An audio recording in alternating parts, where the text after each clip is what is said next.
ہاں غلام تھے بیچارے یا نوجوان تھے. نوجوانوں پر بزرگوں کو خود ہی حق حاصل ہوتا ہے، جو چاہے کرے.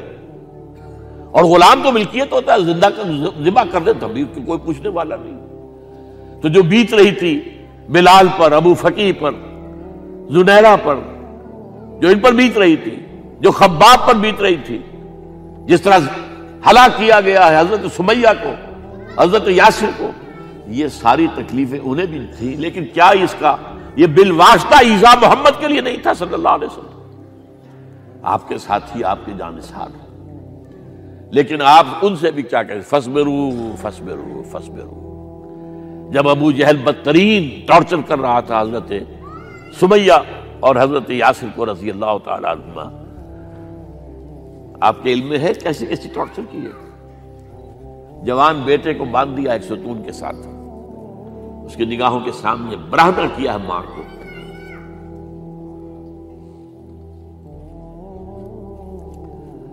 ہاتھ میں ایک مورتی ہے.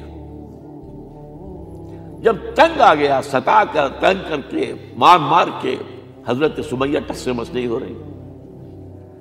کہتا ہے تم ایک دفعہ کہہ دو سمیہ کہ ہاں اس مورتی میں بھی کچھ ہے، میں تمہیں چھوڑ دوں گا. انہوں نے تھوک دیا، برچھا مارا ہے شرمگاہ کے اندر.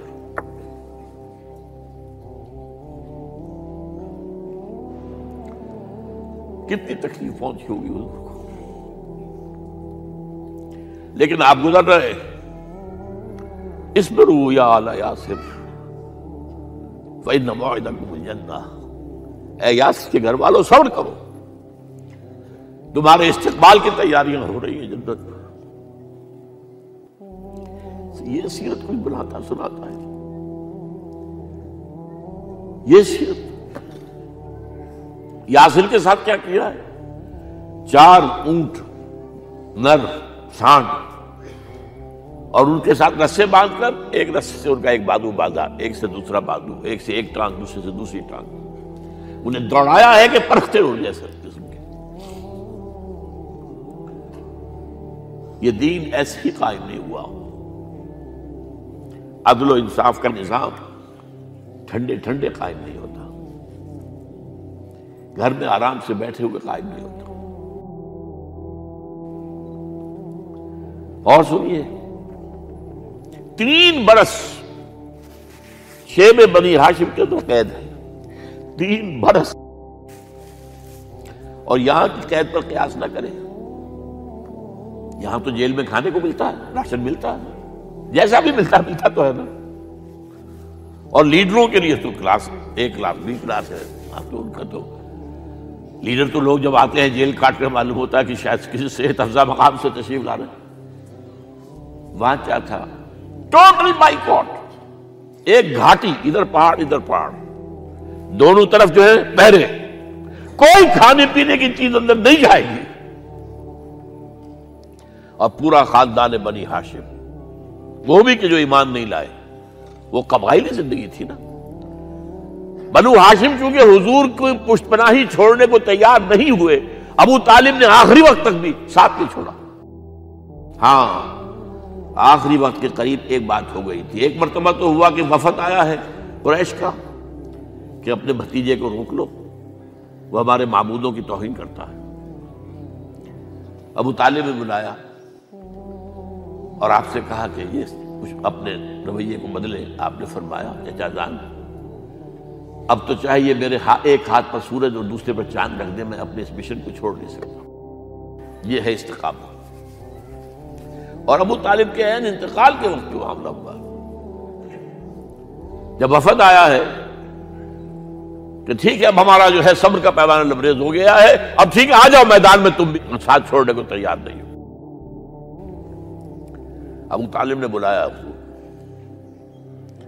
بھتیجے مجھ پر اتنا بوجھ نہ ڈالو جو میں برداشت نہ کر سکوں.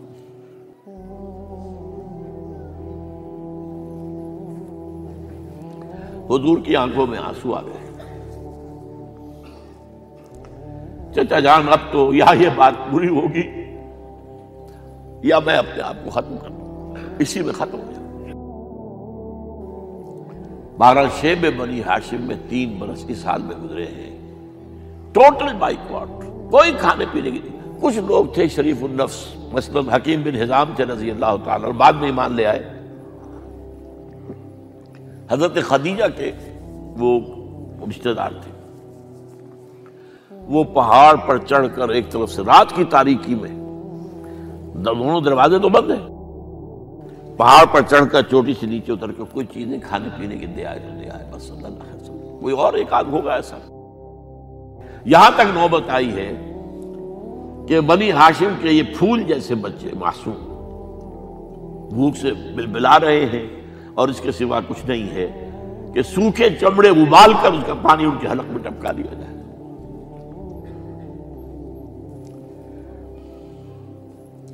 اور جو ہوا وادی طائف میں، جب مکے والوں نے فیصلہ کر لیا کہ آپ قتل کر دو، ابو طالب بھی فوت ہو چکے ہیں، اب کوئی اندیشہ نہیں، کوئی خانہ جنگی شروع نہیں ہوگی، کوئی انٹرا ٹرائبل وار نہیں ہوگی، تو آپ طائف گئے ہیں۔ شاید وہاں کے 3 سردار تھے بڑے، اور یہ طائف اصل میں قریشی کا سمجھیے کہ یہ ان کا گرمیوں کا یہ صحت افزا مقام تھا۔ یہ تمام جو سردار تھے مکے کے، ان کی جائیدادیں وہاں کی باغات تھے، اور وہاں کے بھی 3 سردار تھے، تو شاید ان میں سے کسی کو اللہ توفیق دے دے۔ وہاں گئے ہیں اور صرف ایک ساتھ ہیں، حضرت زید بن حارثہ، حضرت ابو بکر بھی ساتھ نہیں، سائے کی طرح ساتھ رہنے والا بھی ساتھ نہیں تھا۔ وہاں جا کر جو آپ نے تینوں سے بات کی ہے، تینوں نے وہ باتیں کہی ہیں جو کلیجے کو چیر جائیں۔ تمہارے سوا کوئی اللہ کو نہیں ملا تھا رسول بنانے، جاؤ چلے جاؤ۔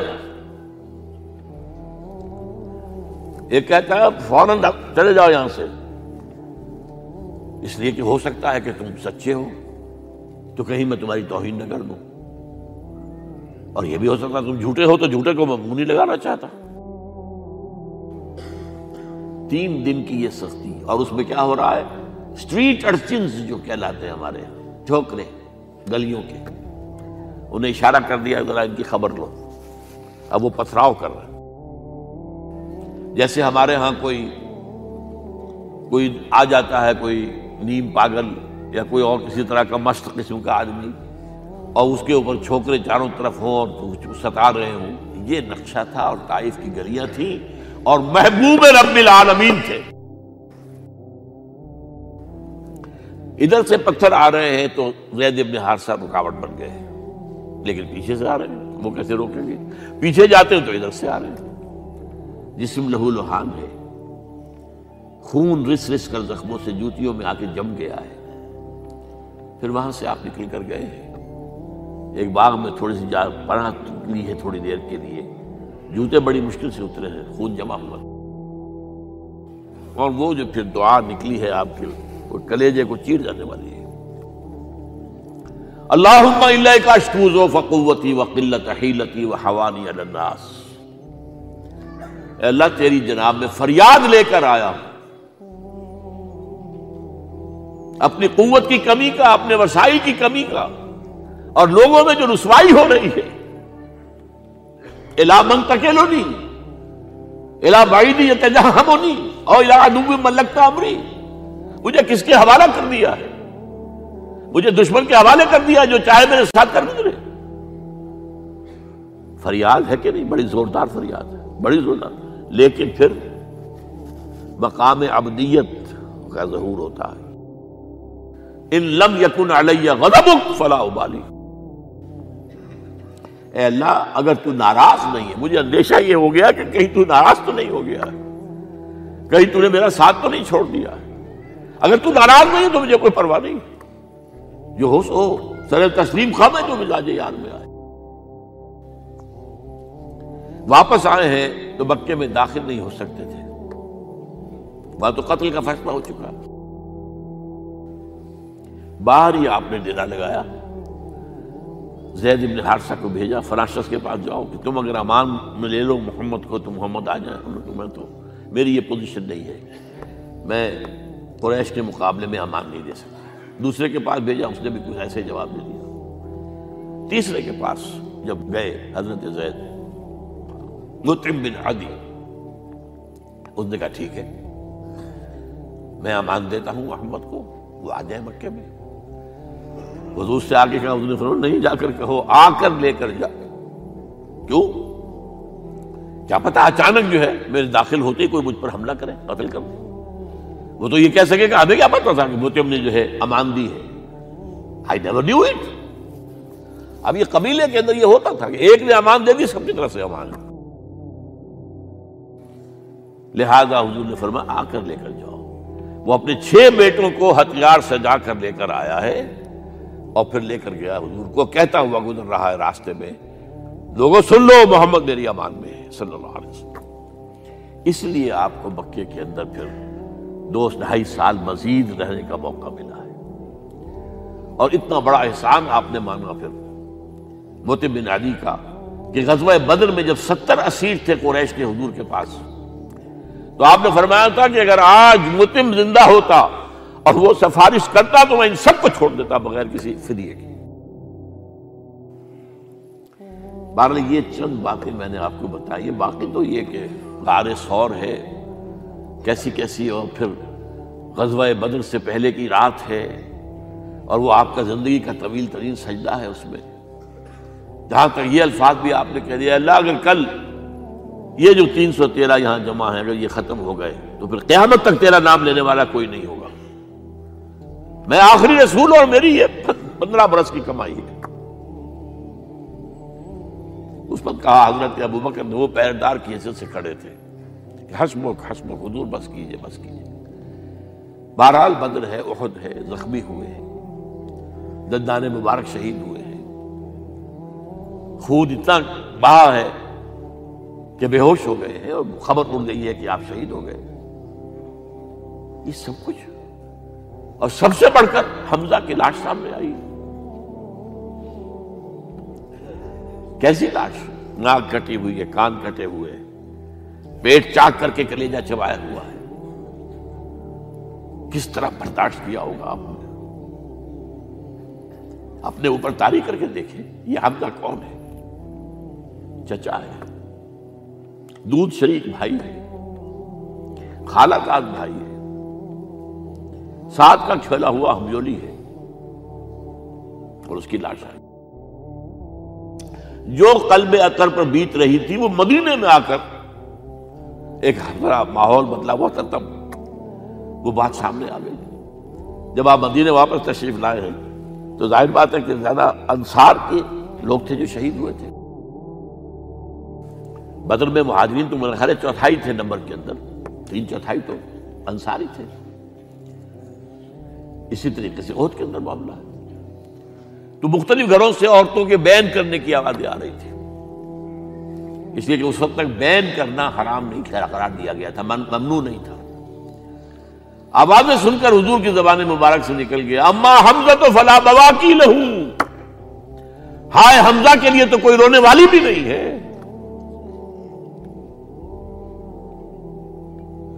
اس پر پھر صحابہ نے، انصار نے اپنے ہاں کی خواتین کو حضرت صفیہ کے ہاں بھیجا، وہ سگی بہن تھی، وہاں انہوں نے جا کے یہ بھی تعزیت کی بہن کی۔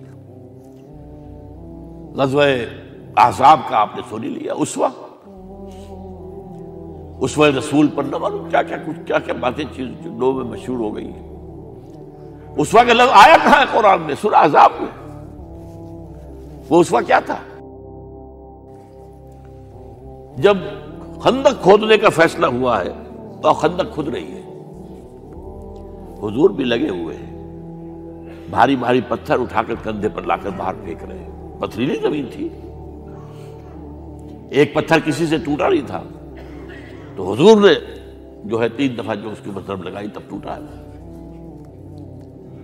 لیکن یہ کہ کئی دن کے فاقے ہو چکے تھے، کھانے کو کچھ نہیں، پورا محاصرہ تھا، 12,000 کا لشکر گھیرے ہوئے، یہاں تک کہ آپ کو معلوم ہے کہ گھروں کے اندر بیت الخلا تو نہیں ہوتے، باہر جاتے تھے قضاء، اس کا کوئی امکان نہیں۔ شدید ترین آزمائش جو ہوئی ہے اس کا نتیجہ ایک طرف یہ نکلا کہ منافقین کا نفاق ان کی زبانوں پر آ گیا۔ قرآن مجید میں ہے یہ انہی آیات میں، ما وعدنا اللہ ورسولہ الا غرورا، ہمیں تو اللہ اور اس کے رسول نے دھوکہ دے کے مروا دیا۔ ہم سے کہا تھا کہ قیصر و کسریٰ کے خزانے تمہارے قدموں میں آئیں گے، اور حال یہ ہے کہ اب رفع حاجت کے لیے باہر نہیں جا سکتے، کھانے کو کچھ نہیں۔ اس وقت کچھ صحابہ آئے ہیں حضور صلی اللہ علیہ وسلم سے، دیکھیے فاقے سے کمر دوہری ہوئی جا رہی ہے، ہم نے اپنے پیٹوں پر پتھر باندھے ہوئے، چادروں کے ساتھ پتھروں کسا ہوا تاکہ کمر سیدھی رہے۔ حضور نے اپنا کرتا مبارک اٹھا کر دکھایا، 2 پتھر میں، یہ ہے اسوہ، یہ ہے آپ کی سنت، آپ کا اسوہ حسنہ۔